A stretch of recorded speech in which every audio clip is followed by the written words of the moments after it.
Welcome back to Jewish World Weekly on I-24 News. I'm Khaled Ben David. Each week we focus on stories, issues, and personalities of Jewish interest here in Israel and in the diaspora, the global Jewish community. And we start with our top 5 items in the Jewish world, presented by Nicole Tzedek. Nicole? Thanks, Kalev. Here are top 5 items from the Jewish world this week. Prime Minister Benjamin Netanyahu chooses Yahya Leider to replace Michael Herzog as Israel's next ambassador to the U.S. once Donald Trump takes office. Leider was born in Scranton, Pennsylvania, and moved to Israel in 1978. He's worked as an official in Netanyahu's office and for the West Bank settlement movement. His son Moshe was killed fighting in Gaza last November.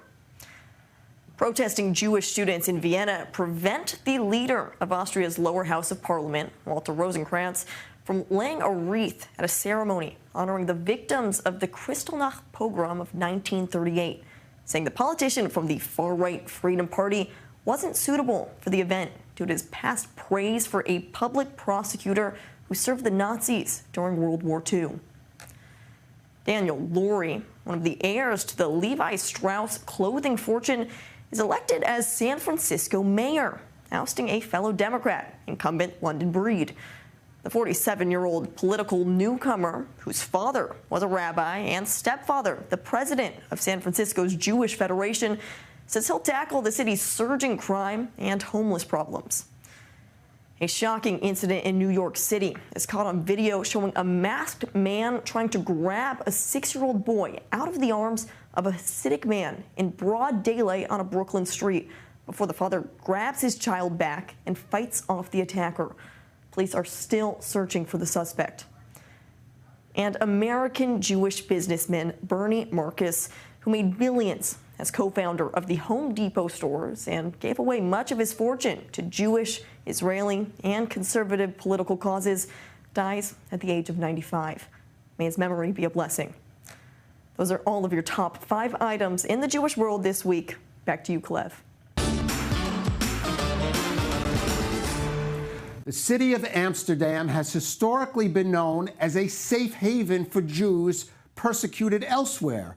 But last week, it became the opposite, as dozens of Israeli and Jewish soccer fans who had come to watch Maccabi Tel Aviv play Ajax Amsterdam in its home stadium found themselves attacked after the match by roving bands of Arab and Muslim assailants. Some were beaten in the streets and taken to hospital. Others managed to flee to their hotels and huddled there until they could be safely escorted to Schiphol Airport to board emergency flights back to Israel. Local police failed to take effective action to stop the rampage. The Dutch Prime Minister said the anti-Semitic pogrom on the streets of his nation's capital evoked horror and shame over, quote, the consequences of the growing anti-Semitism in the Netherlands.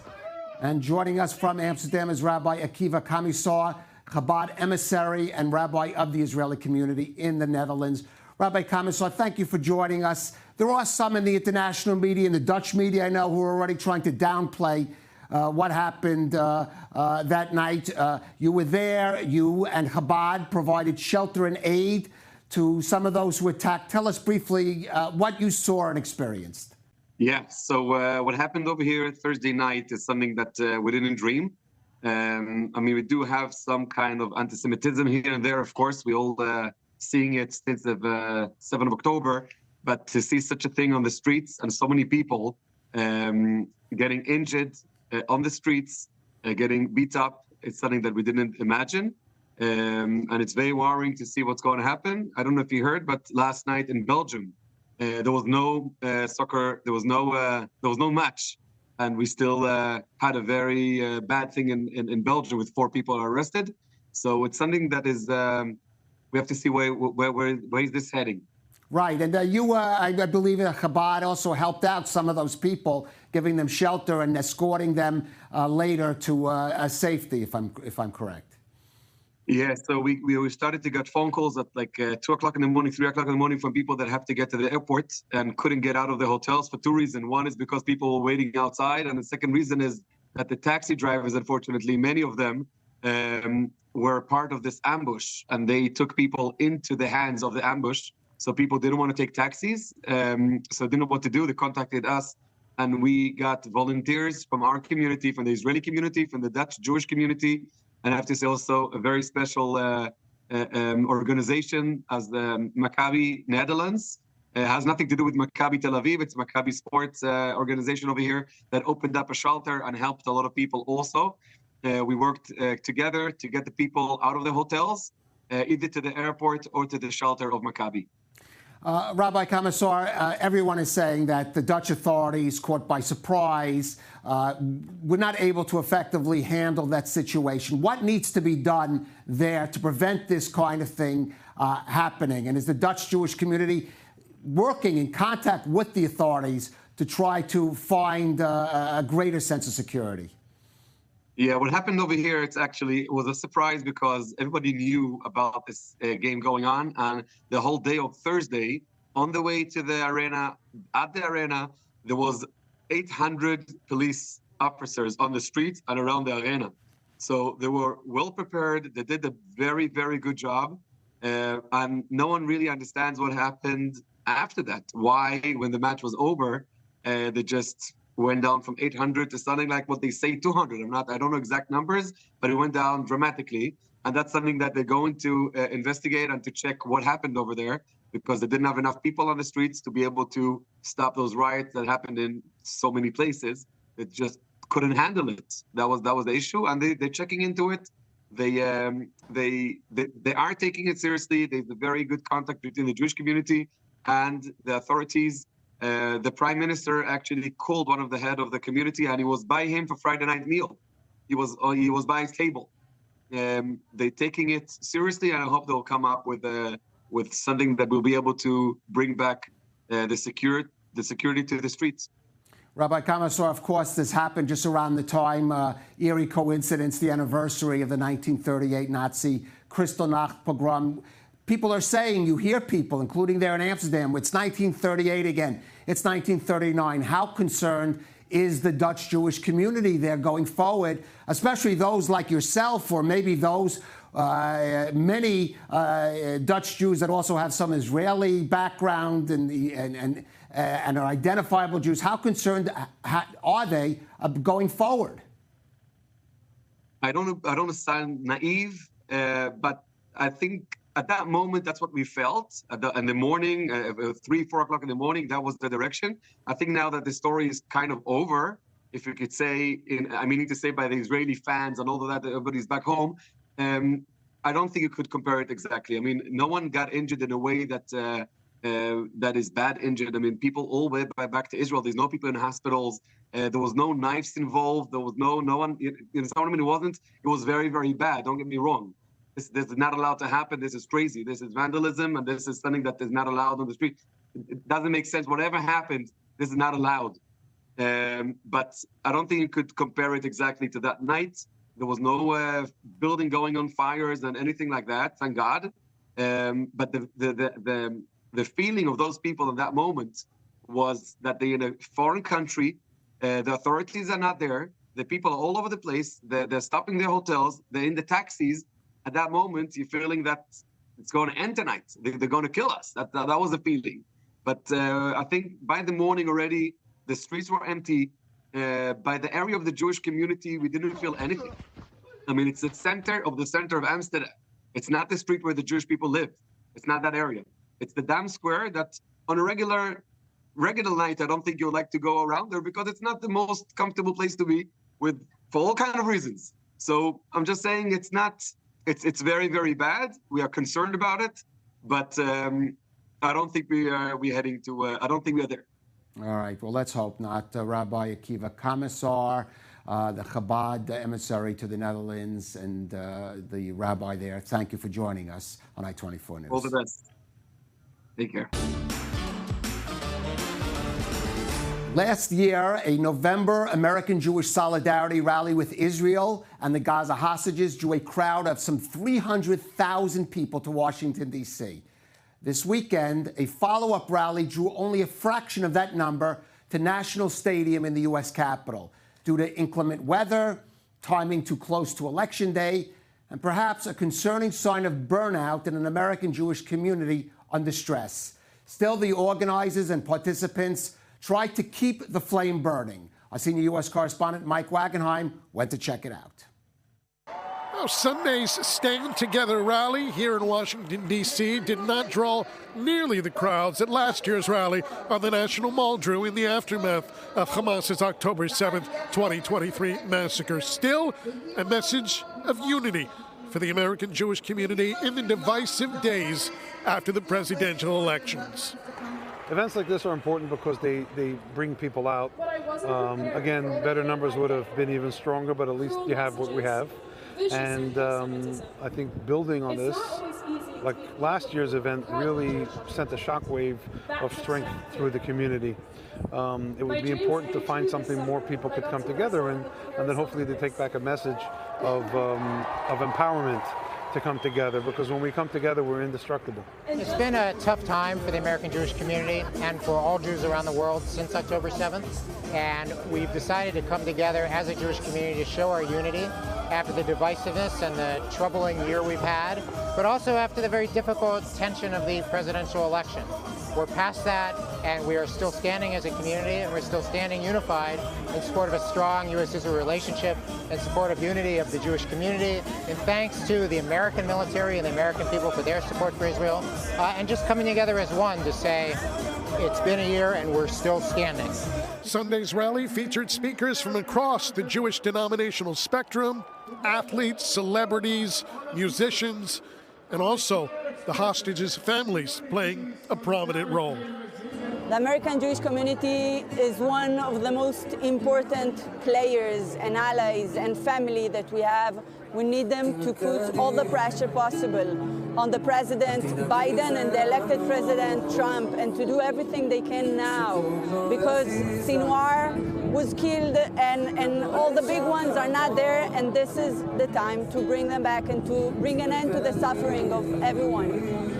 Of course, we're still feeling the shockwaves from last week's election, but a prominent member of the Democratic Jewish Caucus on Capitol Hill says there's still plenty of pro-Israel and American Jewish support and firepower on both sides of the aisle to withstand the shift electorally. I think on the Democratic side, we're still in shock. I think there'll be a lot of evaluation. We need to look at what went wrong, how our messages didn't get out there, and figure out how we move forward. And with Jews descending on Washington from throughout the country for this rally on Sunday, it's important to note the challenges stretch beyond Washington to the rest of the country as well. It's a new school year on college campuses. There's still challenges in city councils and school boards. There's so much work we have to do.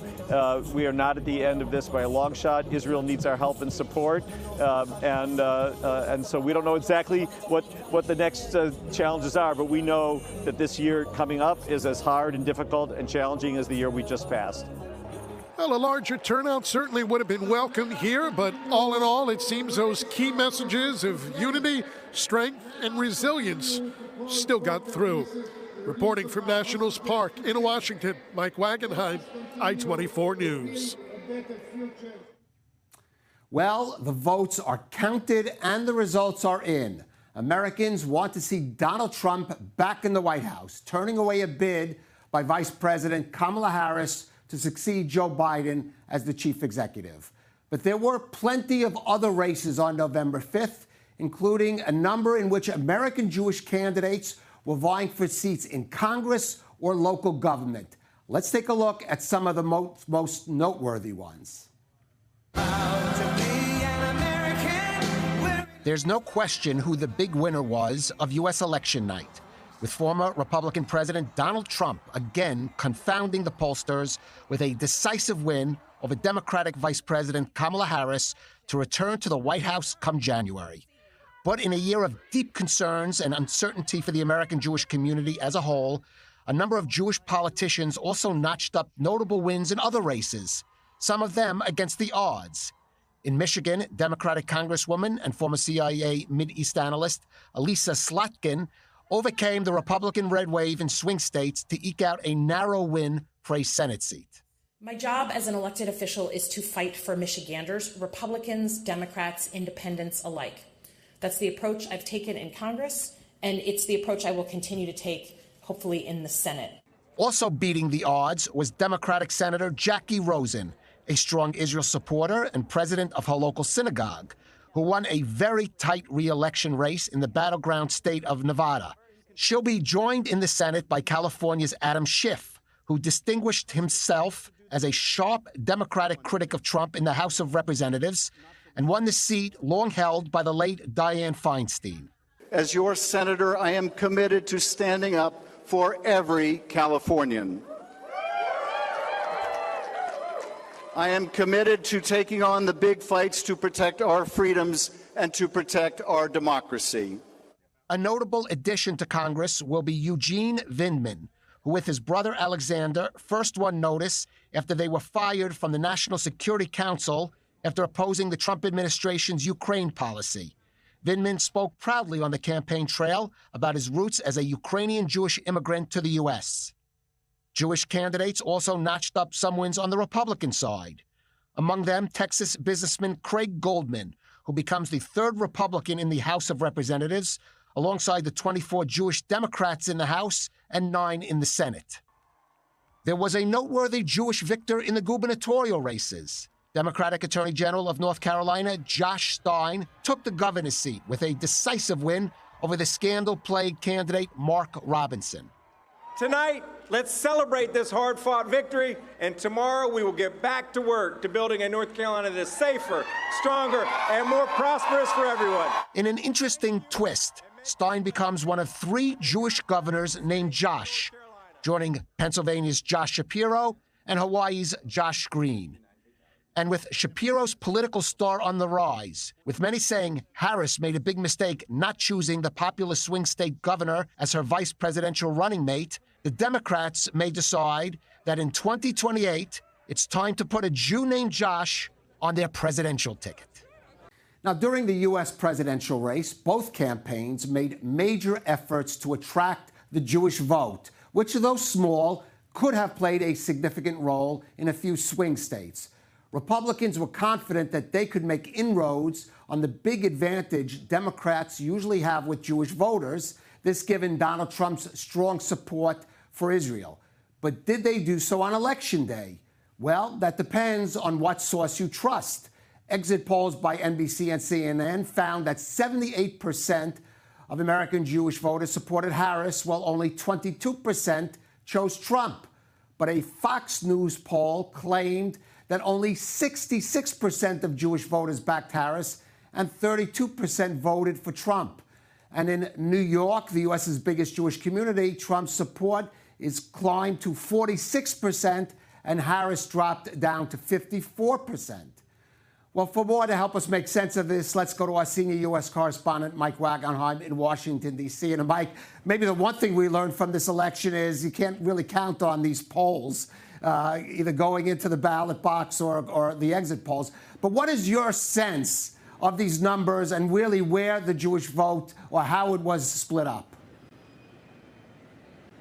You know, it's pretty amazing, number one, that the polls failed so badly after the lessons that were supposedly learned from the last time around. But number two, obviously there's no Jew-by-Jew breakdown of individual voting, thank goodness. But what we can do is look at counties or look at areas of cities that are particularly heavy with Jewish population. And we can take a look at the voting data, county by county or borough by borough, if you have it in New York City, and take a look at how those particular areas performed on Election Day in terms of the vote. And that will give us some better idea of where the Jewish vote went this particular year. And you look at the Jew-heavy boroughs in New York City, you look at the Jewish-heavy counties in New Jersey and some of the data that is coming there, even from Midwestern states like Illinois. And it is quite evident that two things happened. Number one, that Trump got a better share of the Jewish vote than he did last time around 4 years ago. There's simply no doubt about that you can throw that 21% figure away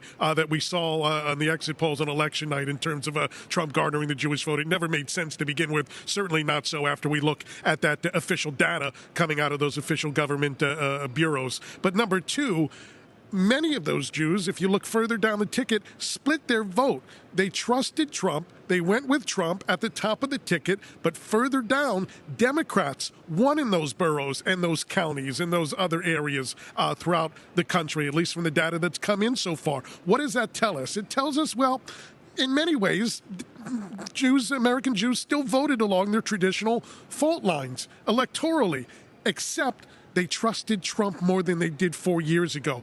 Is it startling? No. I mean, we all knew that based on his pro-Israel policies, that his emphasis on trying to stamp out anti-Semitism, even with his faults, even with his somewhat bizarre rhetoric at times and even veiled threats at the Jewish community, that overall many were willing to forgive him for that based on what they saw from the opposition, from the Democratic Party in terms of their handling of Israel and anti-Semitism. But it's pretty amazing to see it actually laid out with actual data that so many in those particular Jewish areas trusted Trump and still trusted the Democrats further on down the ticket. It makes it look like the Democrats have a major problem at the national level when it comes to American Jews, but at the state level, at the local level, at the municipal level, when you're dealing face-to-face with those communities, it still appears that Democrats have pretty strong ties in those areas.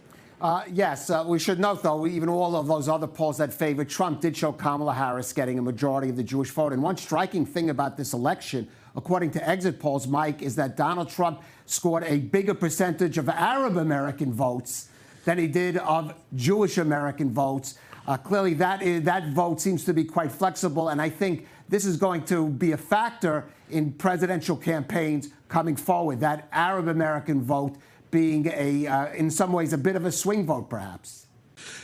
What we've learned from this campaign is that you can no longer take for granted any minority demographic, whether it's Jews, whether it's Arabs/Muslims, whether it's the Latino vote, whether it's the black vote, whether it's the young vote, whatever demographic you have that you thought you had in your pocket on either side of the aisle, it no longer exists that way. It's vote every demographic. It needs to be earned. It needs to be sought after. It needs to be chased after with policies that benefit those particular communities. If nothing else, that's what we've learned from this election. And if Democrats don't figure it out going forward, they're going to have more problems than just losing a larger share of the Jewish vote this time around. Everything seems to be on the table now in terms of which particular minority community, which particular age demographic is open. It's no longer anything that can be taken for granted.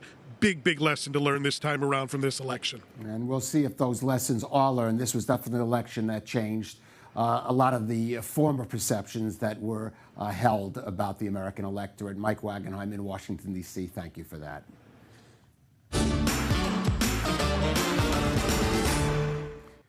Now, Holocaust-themed tours of Poland are not usually right material for comedy. But the new critically acclaimed film, A Real Pain, manages this. A dark comedy written by, directed by, and starring actor Jesse Eisenberg. It follows two men dealing with their own personal problems while learning about their grandmother fleeing the Nazis in World War II. This film also has a personal message for Eisenberg, whose grandmother fled Poland amid persecution in the late 1930s. More in this report from Joe Brown. We shouldn't have to pay for train tickets in Poland. This is our country. No, it's not. It was our country. They kicked us out because they thought we were cheap. The buddy comedy movie with a somber undertone that has critics raving. We're on a Holocaust tour. If now is not the time to grieve, I don't know what to tell you. Jesse Eisenberg directs and stars in the new film A Real Pain, alongside Succession star Kieran Culkin, as two mismatched Jewish-American cousins, David and Benji Kaplan, who try to honour their late Holocaust-surviving grandmother with a World War II-themed tour of Poland to learn more about their family's history. I've just been in a real funk, I guess, since she died. Just haven't... On his tour, Eisenberg's uptight David reconnects with the free-spirited Benji after years of drifting apart and puts their own personal and interpersonal issues in comparison with the greatest tragedy of modern history. Like, the story is asking questions about pain, both of our characters are kind of like modern creations of different levels of pain, anxiety. Kieran is suffering from kind of like this deeper depression. And And I wanted to talk about that pain, but set it against the backdrop of something even bigger, set it against the backdrop of something so much more objectively worse, like World War II trauma. And the juxtaposition of personal tragedies and the historic tragedy is, as Eisenberg puts it, meant to ask questions to the audience. What pain is valid? Are we supposed to take these two young men seriously, even though their pain could not compare to mass-scale terror? Or are we supposed to dismiss them because their lives are irrelevant against the backdrop of history? The movie has an added layer of meaning to Eisenberg, who is of Polish-Jewish ancestry and recently applied for Polish citizenship. Yeah, this story came from a million different things. One is that it's like very personal in the sense that it's about where my family is from. We even filmed the movie inside the house where my family lived up until 1939. From Schindler's List to Zone of Interest, Holocaust movies have been critical successes for decades, touching upon the horrors of those years to tug on the heartstrings of audiences. One film that bucked this trend recently was the 2019 film Jojo Rabbit. It's time to burn some books! Which presented as a comedy, but didn't shy away from the devastation of the Holocaust. And just as Jojo Rabbit did, A Real Pain is also tipped for Oscar nominations, with Culkin being singled out for his performance. And whilst touching upon humour around a subject as distressing as the Holocaust could leave Eisenberg open for criticism, especially amid the growing trend of anti-Semitism around the world, the reviews from film festivals have been positive thus far, and he hopes that this will translate into success for the film on a broader scale. Wait, you're not like taking weed into Poland, are you? Really? They're going to arrest 2 Jews in Poland for a little bit of weed. That's a good look for the Polish people. All right, just try to... That's our program for this week. Thank you for joining us on Jewish World Weekly on I-24 News.